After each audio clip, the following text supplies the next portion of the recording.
Olá, eu sou a Anete Moreira e está começando aqui mais uma edição do DBO em Foco. Ao longo das últimas décadas, o capim conhecido como capeta é assim mesmo.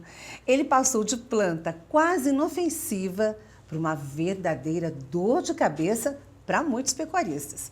E eu converso sobre isso com Moacir Bernardino Dias Filho. Ele é pesquisador da Embrapa Amazônia Oriental de Belém do Pará.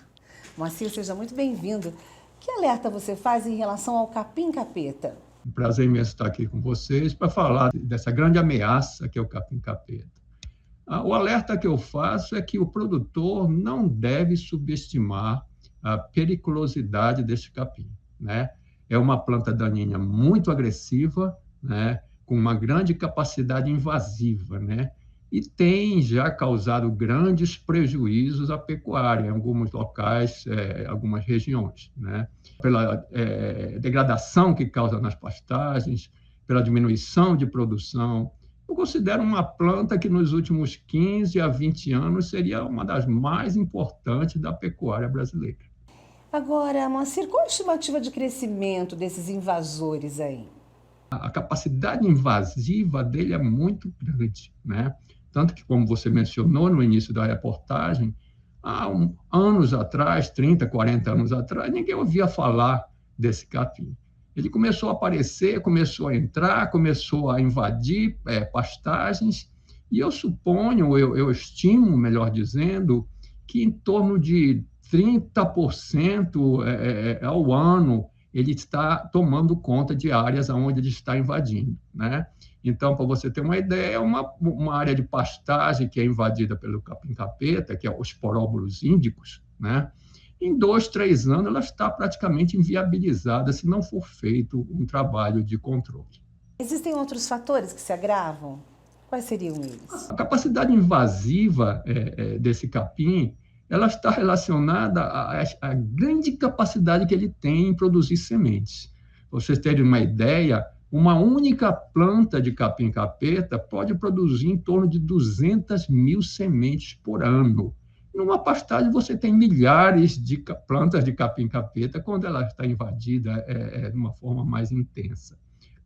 Em uma pastagem invadida, já bem no estágio avançado de invasão, você pode contar em torno de 20 mil sementes dessa planta em cada metro quadrado de solo. Então, o potencial de reinvasão dele é muito grande, né? Então, são fatores realmente que agravam o problema, essa extrema capacidade dele em ser invasivo.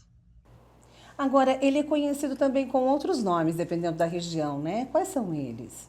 Sim, aqui no Pará, os produtores costumam chamar esse capim de capim-PT, né? Na Bahia, por exemplo, e em outras regiões próximas, bufa de mineiro, né? Que também na região sudeste é conhecido por esse nome.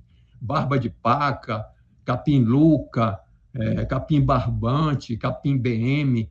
Então, cada região tem o seu nome específico, mas esses nomes que eu citei são aqueles que tornam esse capim mais conhecido. E, claro, capeta é o nome geral dele em várias outras regiões. O que acontece com pastagem invadida por ele, Moacir? Da feita que ele invade a pastagem, ele entra na pastagem, se não for feito um trabalho de contenção, em 2 anos, em 3 anos, essa pastagem já está totalmente tomada, inviabilizando assim o seu uso como uma pastagem produtiva, né? Então, da feita que ele entra na área, ele se torna extremamente perigoso, né, para a produção, para a produtividade daquela fazenda, né? Por isso, o produtor tem que estar sempre alerta para a existência desse capim na sua fazenda. O problema não se limita somente à Bahia ou Pará, em outras regiões Não, também. com certeza. Olha, a Bahia e o Pará é onde o pessoal está gritando mais, né? Está pedindo socorro, né? Mas essa semana mesmo eu recebi telefonema de produtor da região sudeste, do estado de São Paulo, perguntando o que poderia fazer com a invasão da sua área de pastagem lá em São Paulo pelo capim-capeta, né? Mas região centro-oeste também ele é encontrado, região sudeste, como eu acabei de mencionar, além, claro, de vários estados da região norte, né? E na própria região nordeste também. E ele tem a mesma característica em todos os lugares. Sim, o que muda, o que tem mudado ainda é o grau, vamos dizer assim, intensidade da invasão, né? Em algumas regiões, ele ainda não está, vamos dizer, totalmente disseminado, né?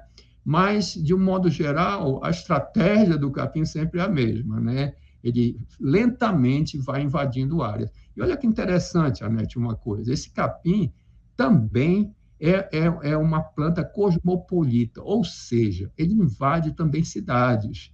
Então, em algumas cidades, como é o caso de Belém, por exemplo, aqui no estado do Pará, Altamira, também no estado do Pará, e outras cidades que eu já visitei, você encontra o capim-capeta em canteiros, nas avenidas, né? Então, em qualquer local em que haja possibilidade, ele está invadindo. Então, ele é uma praga, vamos dizer assim, uma planta invasora de pastagem, de áreas agrícolas, mas está se tornando também um invasor de cidades. Quando a gente olha assim, fala, olha que bonitinha a natureza aqui, né? Não sabe o que está por trás, né? Pois é. E esse capim, ele veio da Índia, né? Ele não é nativo, né? Ele veio há muito tempo atrás, não podemos precisar quando, né? Mas ele não é um capim nativo brasileiro. Ele foi trazido, sabe Deus como, para cá e agora está nessa situação, né? E aos poucos invadindo as áreas de pastagem do Brasil. E ele é um capim, gente, mas o boi não come, né? Então, esse é um dos maiores problemas dele. E você acha que o boi pode ter trazido, ter carregado esse capim até aqui? O mais provável, a única forma dele invadir uma área é pelas sementes, né? E acho que as sementes dele têm uma característica muito interessante.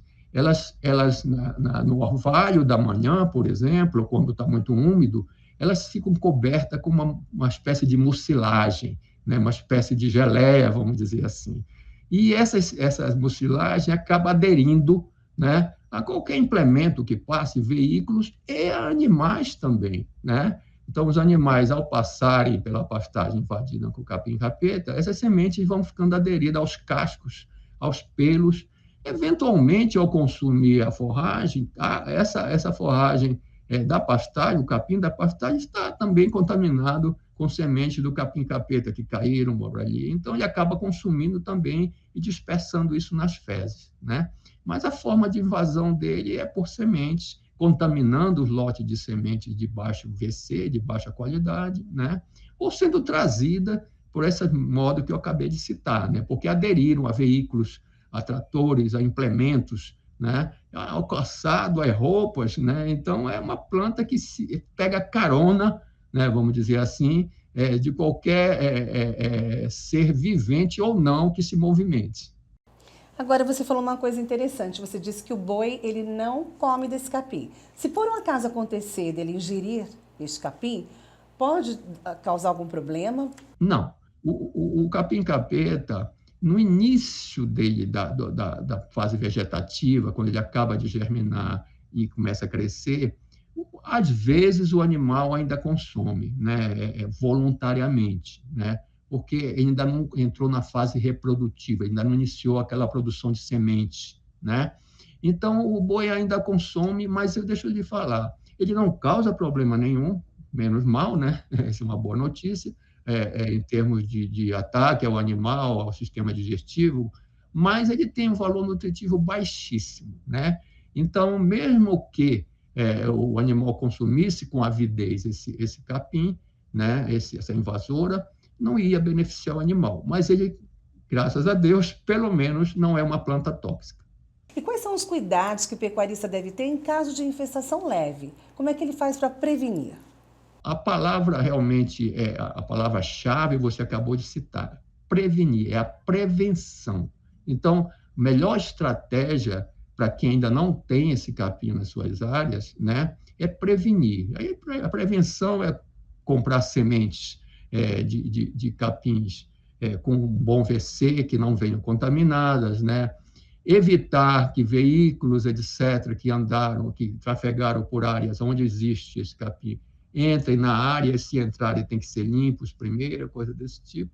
Mas infestações ainda leves, em que o produtor vê uma planta ali, uma planta acolá, aquela reboleira, certo? Tem duas estratégias. Quando a infestação ainda é muito leve, em torno de 10% da área, essas plantas do capeta podem ser retiradas manualmente, preferência no período chuvoso, quando é facilmente retirado com raiz, né? Se for ainda infestações muito leves, né?